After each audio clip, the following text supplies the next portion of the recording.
जिनका ये अटेम्प्ट में पेपर सक्सेसफुल हुआ है और वो नेक्स्ट अटेम्प्ट में कौन सा पेपर दें, आने वाले जो भी अपने 40 to 45 डेज हैं इनको कैसे यूटिलाइज कर सकते हैं। क्या आपके पास में इस अटेम्प्ट में इनफ टाइम है, क्योंकि अब आप ऑलमोस्ट स्क्रैच से ही सारी चीजें वापस पढ़ रहे होंगे। सेकंड अटेम्प्ट हो गया है, वही 47 48 के आसपास का स्कोर आया है, क्या करना चाहिए, कौन सा ऐसा सब्जेक्ट है जो आपके पास्ट एक्सपीरियंस को कॉम्प्लीमेंट करता है। क्या आपको दिन में डिसाइड करना है कि कौन सा टाइम है जहां पर आप लेक्चर्स देख रहे होगे और कौन सा टाइम है जहां पर आप क्वेश्चन प्रैक्टिस कर रहे होगे। फिर आता है भाई फेज 2। अब अपन स्टार्ट कर रहे हैं तैयारी 25 से 30 दिन के अंदर। आप चाहते हो कि सर एग्जाम में मेरी परफॉर्मेंस वीक रहे या स्ट्रांग रहे, उसके बीच में ना 3 चीजें हैं जो डिसाइड करेंगे कि आपकी परफॉर्मेंस किस तरह जाएगी। हेलो स्टूडेंट्स, कैसे हैं आप सब लोग। मैं आप लोगों का मेंटर दोस्त एंड गाइड निमेशन हाजिर हो आप लोगों के सामने।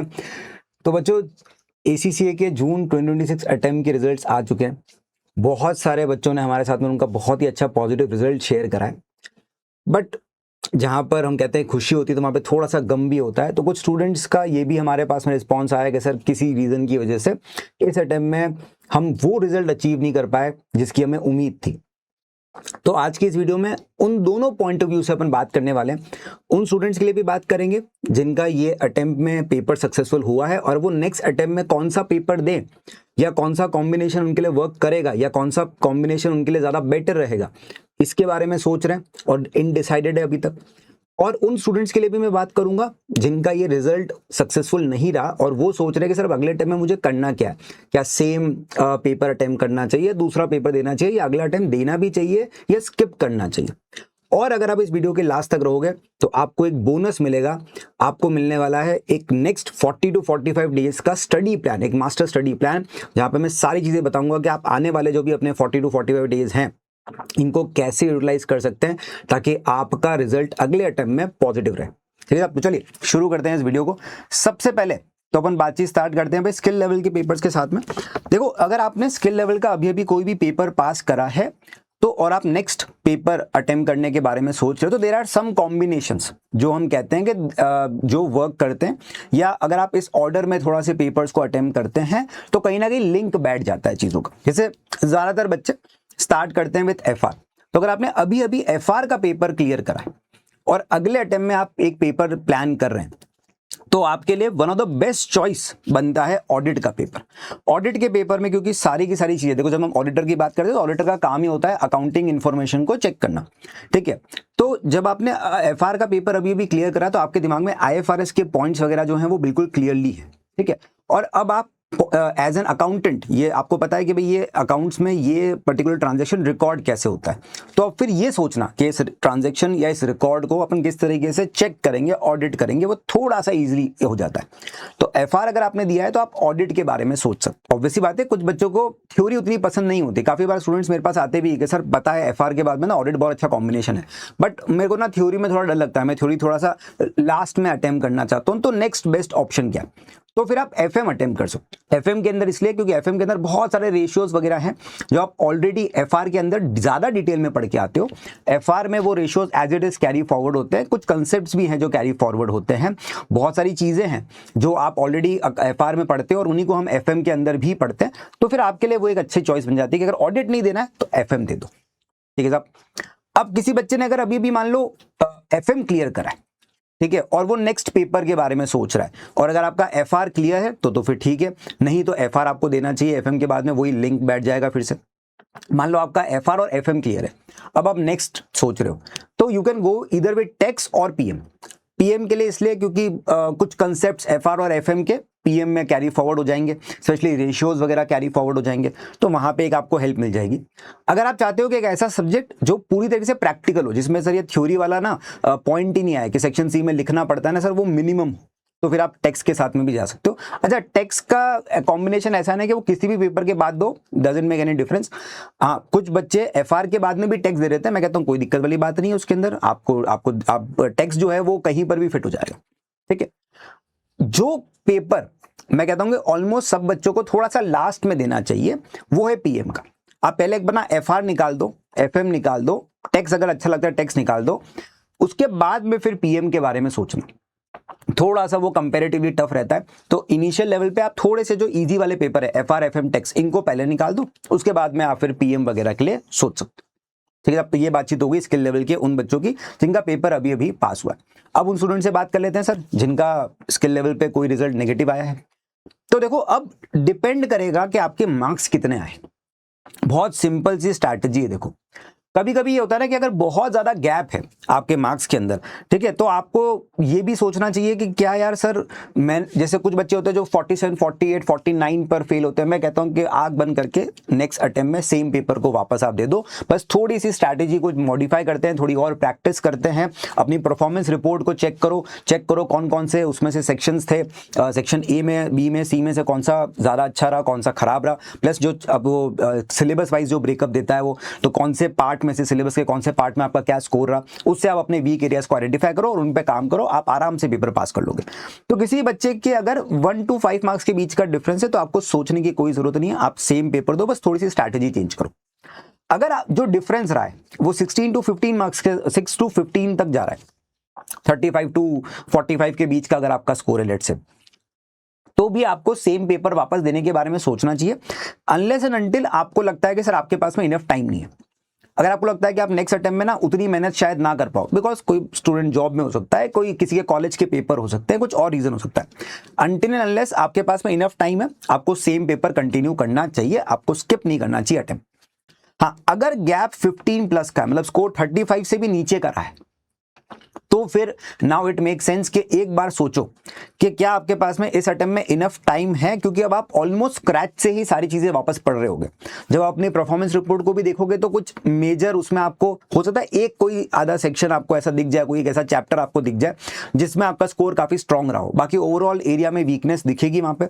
तो वहां पे इट मेक सेंस कि अगर आपके पास में इनफ टाइम नहीं है, आपको लगता है क्योंकि अब 40-45 डेज ही बाकी है एग्जाम के लिए, तो आपको अगर लगता है कि सर मैं इतने टाइम में ना एवरी डे वही 4 to 5 आवर शायद हर दिन ना दे पाऊं, तो नाउ इट मेक सेंस कि शायद आप एक अटेम्प्ट स्किप करना चाहो। नाउ कभी कभी कुछ बच्चों के साथ में ऐसा भी होता है, जैसे इस बार भी काफी स्टूडेंट्स का मेरे पास में मैसेज भी आया कि सर सेकंड अटेम्प्ट हो गया है, वही 47, 48 के आसपास का स्कोर आया है, क्या करना चाहिए। तो देखो वैसे तो बाय लॉजिक ये लगता है कि चलो 47, 48, 49 का स्कोर आया है तो फिर शायद नेक्स्ट अटेम्प्ट में आप निकाल लोगे, बट कभी कभी होता यह है कि अपन उस पेपर से बोर हो जाते हैं और मे बी उस पेपर को पढ़ने का एक स्ट्रैटेजी अपनी ऐसी होती है जो शायद अपने लिए काम नहीं कर रही होती है।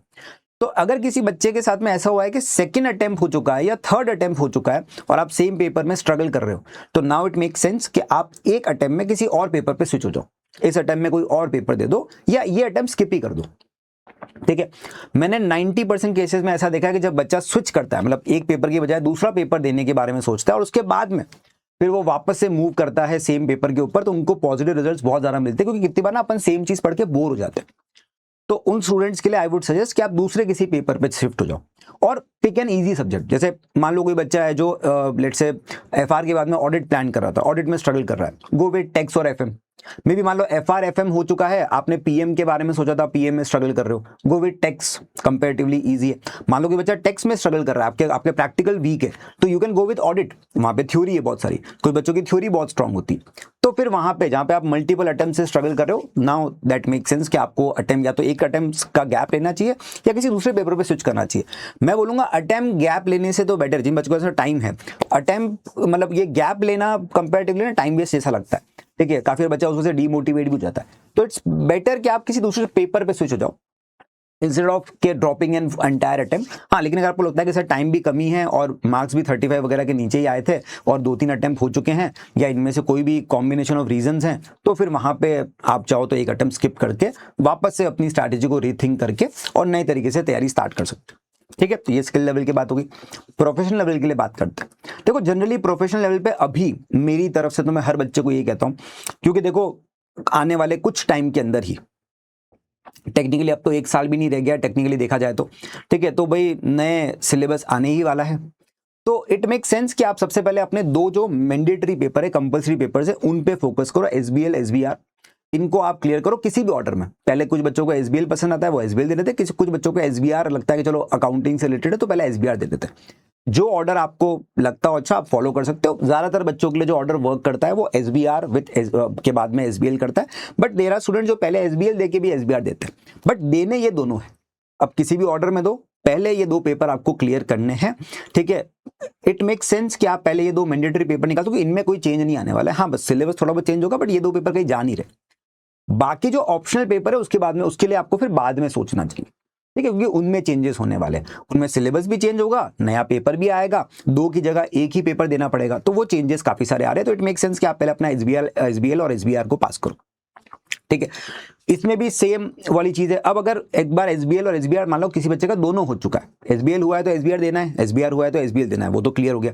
अब किसी बच्चे के अगर दोनों ही क्लियर हो चुके हैं तो अब वो किसी नेक्स्ट पेपर पे जाना चाहता है, तो आई वुड सजेस्ट कि एट प्रेजेंट जो सिचुएशन है उसमें ऑप्शनल पेपर जब आप सेलेक्ट कर रहे हो तो 2 चीजों के हिसाब से, 2 में से किसी एक चीजों के बेसिस पे आपको डिसीजन लेना चाहिए। अगर आप ऑलरेडी जॉब में हो या आप ऑलरेडी काम वगैरह कर चुके हो, थोड़ा एक्सपीरियंस है, तो based on your past experience कौन सा ऐसा सब्जेक्ट है जो आपके पास्ट एक्सपीरियंस को कॉम्प्लीमेंट करता है, आपको उस पेपर को चूज करना चाहिए। मे बी कोई बच्चा हो सकता है कंसल्टेंसी में था तो एएफएम मेक सेंस, कोई टैक्स कंसल्टेंसी में था यूके की स्पेसिफिकली तो एटीएक्स मेक सेंस, कोई ऑडिटिंग में था यूएस यूके कहीं पर भी, तो फिर वहां पे ऑब्वियसली बात है आपके लिए ट्रिपल ए मेक सेंस।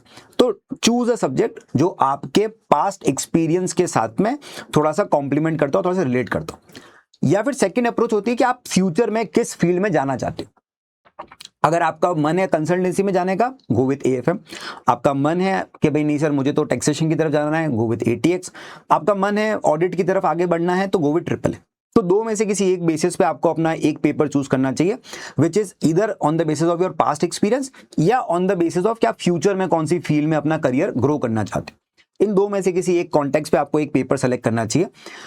अब वो बच्चे जिनका ऑलरेडी 2 या 3 पेपर क्लियर हो चुके हैं अभी, और काफी सारे स्टूडेंट्स का मेरे पास में ये भी मैसेज आ रहा है कि सर क्या हमें वेट करना चाहिए क्या।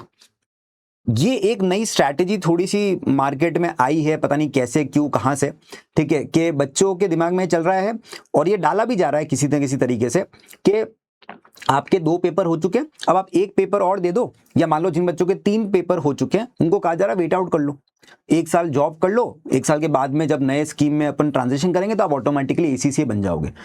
देखो दोस्त, आप ये समझो, आप 1 साल वेट आउट कर दोगे, ठीक है, एक सब्जेक्ट की फीस बच जाएगी, बट आप करियर में 1 साल पीछे जा रहे हो।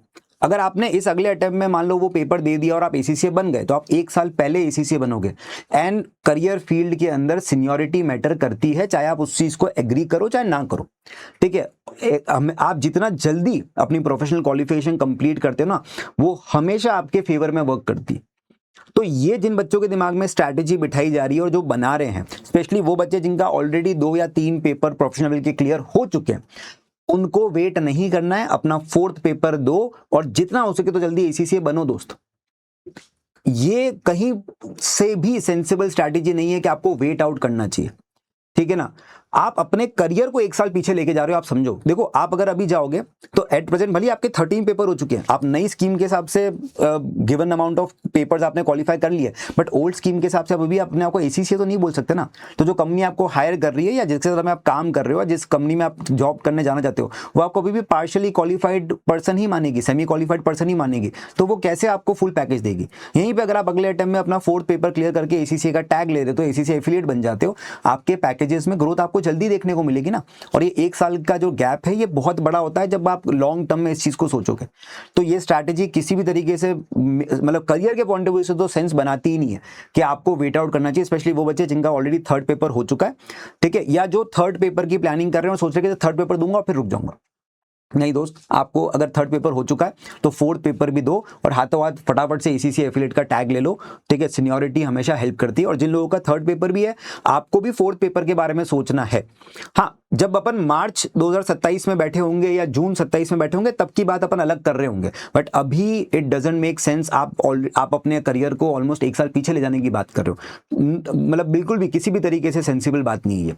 तो अगर कोई भी आपको इस तरह की एडवाइस दे रहा है तो उनको सिर्फ इतना पूछना कि 1 साल बाद जब आप एसीसीए बनोगे तो क्या कंपनी जो आज आपको पैकेज में इंक्रीज देती प्लस नेक्स्ट ईयर का जो प्रमोशन होता, क्या वो एक साथ आपको नेक्स्ट ईयर में मिल जाएगा क्या?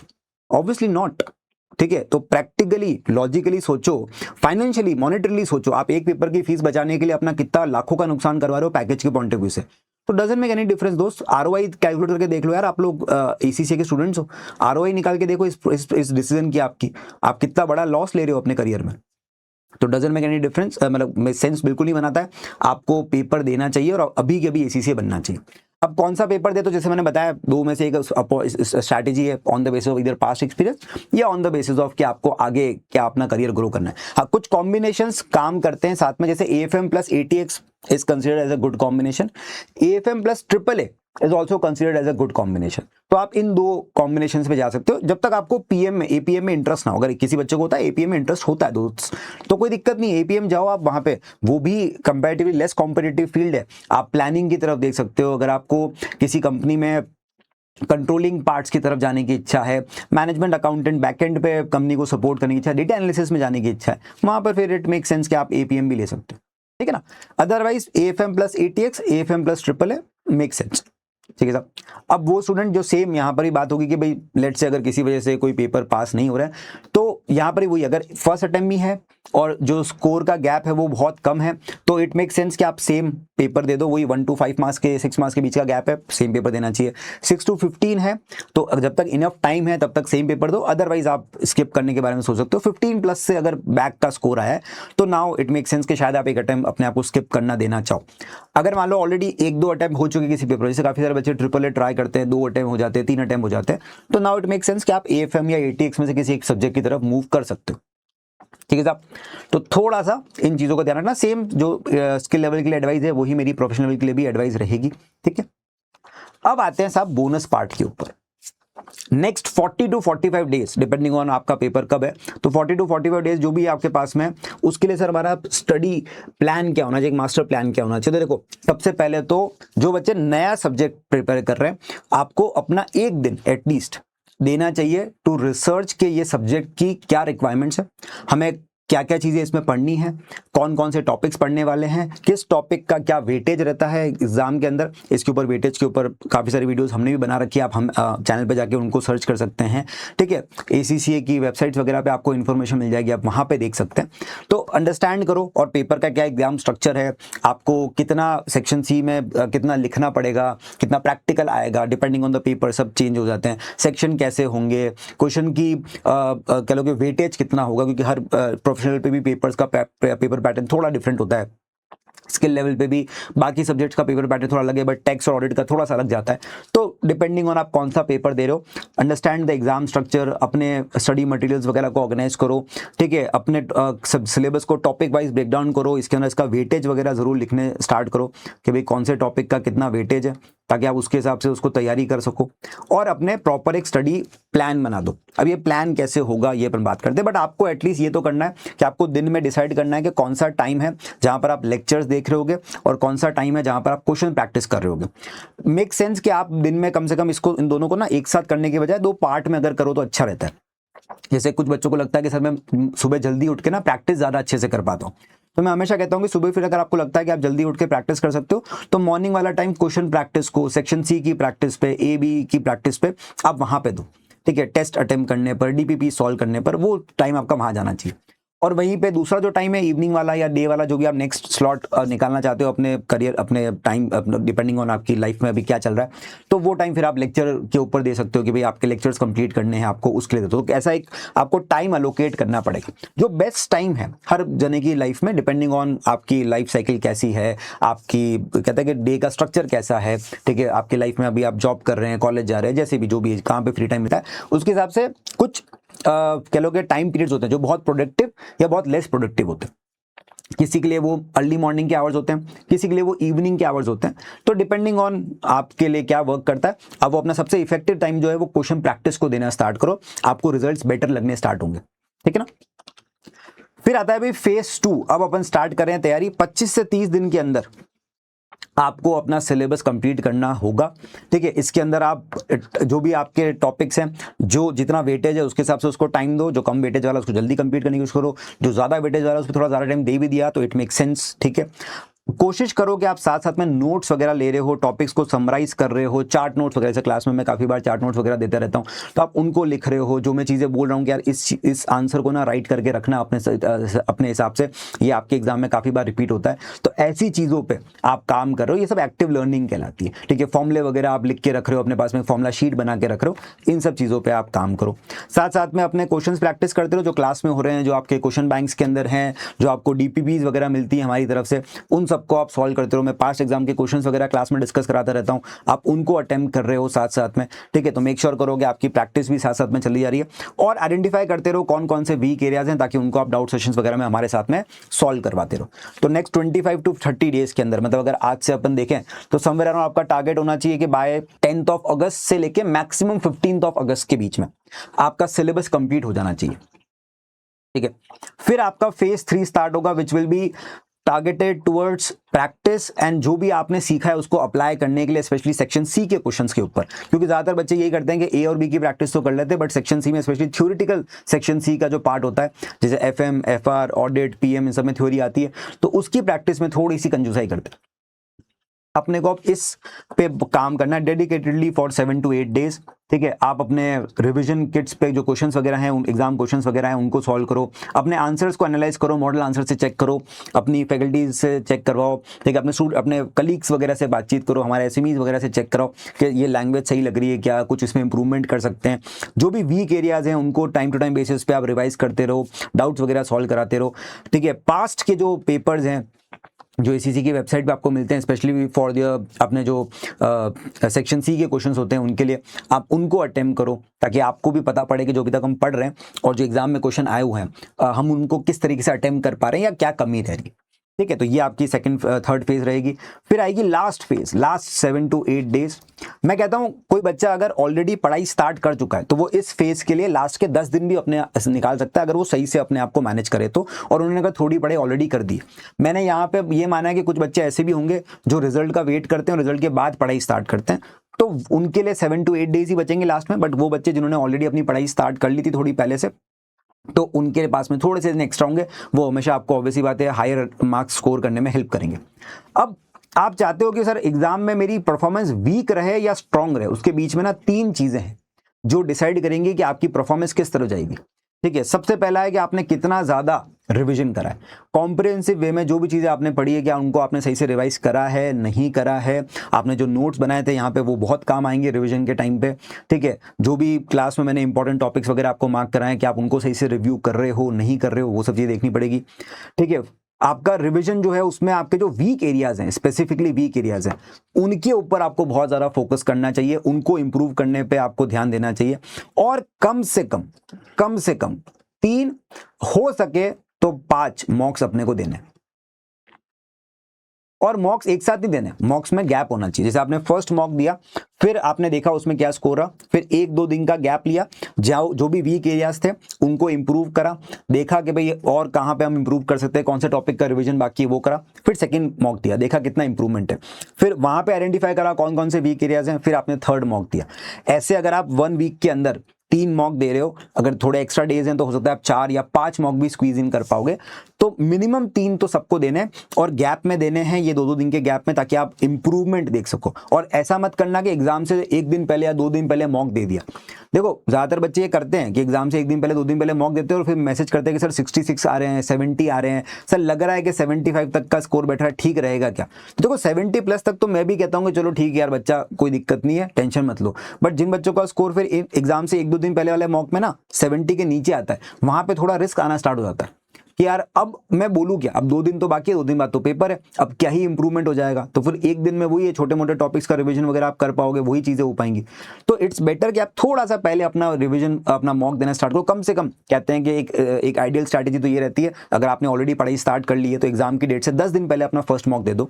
जिन बच्चों ने पढ़ाई अब स्टार्ट करेंगे तो मुझे पता है इतना टाइम तो होगा नहीं, तो एटलीस्ट 7 डेज पहले तो अपना फर्स्ट मॉक दे दो, ताकि आपके पास में इनफ टाइम हो टू इंप्रूव ऑन कि आपके कौन कौन से वीक एरियाज हैं, कहां पर आपको इंप्रूवमेंट करने की जरूरत है। वरना लास्ट में 1-2 दिन पहले, 3 दिन पहले मॉक दोगे तो फिर क्या ही इंप्रूव कर पाओगे, उल्टा डिमोटिवेट हो जाओगे, ठीक है ना। तो ये 3 चीजें डिसाइड करेगी कि आपकी एग्जाम की परफॉर्मेंस कितनी स्ट्रांग और कितनी वीक होने वाली है, ठीक है। तो लास्ट में जितना ज्यादा टाइम हो सके हमें इन चीजों के लिए डेडिकेट करना है। अब ये डिपेंड करेगा कि आपकी पढ़ाई ऑलरेडी कितनी हो चुकी है और कितना आपका सिलेबस कवरेज बाकी है, ठीक है साहब।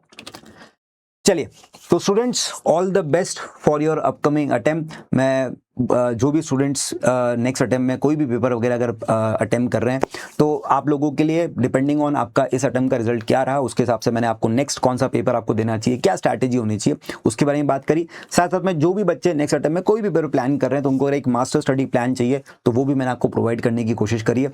तो आई होप कि ये वीडियो आप लोगों के लिए यूजफुल रहा होगा। अगर आपके और भी कोई क्वेश्चंस हैं, डाउट्स वगैरह हैं, तो फिर आप क्लासेस में हमारे साथ में जूम सेशन पे अपन बातचीत कर सकते हैं। कोई भी स्टूडेंट है जो एक्स स्टूडेंट है जो वीडियो देख रहा है, अगर आपको नेक्स्ट अटेम्प्ट के लिए कोई और ज़्यादा टिप्स एंड ट्रिक्स चाहिए तो आप नए बैचेस के जो डाउट सेशंस हैं उनको ज्वाइन कर लो जूम पे, और वहाँ पर हम लोग डिस्कशन कर सकते हैं, कोई दिक्कत वाली बात नहीं है। ठीक है साहब, चलिए तो ओके बच्चों, थैंक यू सो मच। मिलते हैं आपसे फिर ऐसे किसी नेक्स्ट वीडियो के अंदर, and all the best for your upcoming exams.